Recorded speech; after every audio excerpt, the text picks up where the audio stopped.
మనలో ఒకరు మన చిన్నమైల్ అంజిరెడ్డిగారు.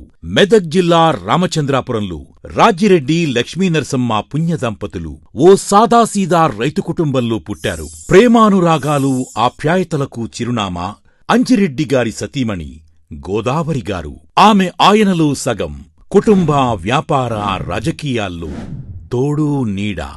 కుటుంబం నుంచి పుణికిపుచ్చుకున్న విలువలు, చిన్ననాటినుంచి స్వతహాగా అలవడిన దేశభక్తి, ప్రజాసేవ 1978లో ఆర్ఎస్ఎస్ వైపు, 1982లో ఏబీవీపీ వైపు అంజిరెడ్డిగారిని ఆకర్షించాయి. 2 జాతీయవాద సంస్థల్లో కార్యకర్తగా, నికార్సైన జాతీయవాదిగా, సమాజ సేవలో, విద్యార్థి సమస్యల పరిష్కారంలో చురుకైన పాత్ర పోషించారు. అంజిరెడ్డిగారు కష్టపడి చదివి గణిత శాస్త్రంలో పీజీ పట్టాను పొందారు. 1989లో వ్యాపారం ప్రారంభించారు. 1993లో ఎస్ఆర్ ఇండస్ట్రీస్కు పునాదులు వేసి నేటికీ వేలాది మందికి ఉపాధి కల్పిస్తున్నారు. చదివేందుకు విద్యార్థులు తనలా ఇబ్బంది పడొద్దని నిర్ణయించుకున్నారు. అక్కడినుంచే తన ప్రజాసేవ ప్రస్థానాన్ని పరుగులు పెట్టించారు. 2000 సంవత్సరం నుంచే ప్రభుత్వ పాఠశాలలకు ఫర్నిచర్ సమకూర్చారు. ల్యాబ్స్ ఏర్పాటుకు 60 లక్షల రూపాయల వరకు వెచ్చించారు.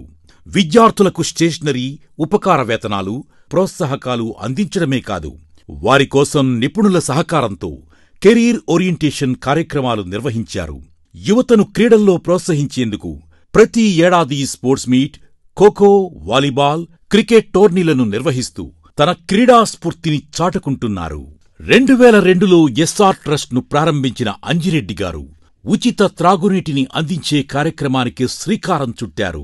జిల్లాలోని ప్రభుత్వ విద్యాసంస్థలు, కార్యాలయాల్లో ఆర్ఓ ప్లాంట్లను ఏర్పాటు చేశారు.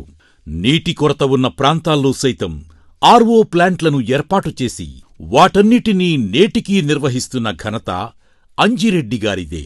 దేవాలయాలకు విరివిగా విరాళాలు ఇవ్వడమే కాదు, నిరుపేద యువత వివాహానికి పుస్తెలు, మెట్టెలు ఇచ్చి వారి ఇంటి బిడ్డగా సాయం చేస్తున్నారు.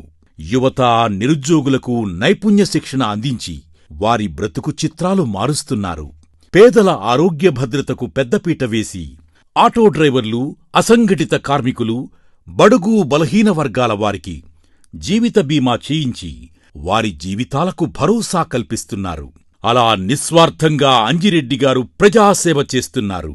ఇప్పుడు మనలో ఒకడిగా మనకోసం, మన గొంతుకై మన ముందుకు వచ్చారు.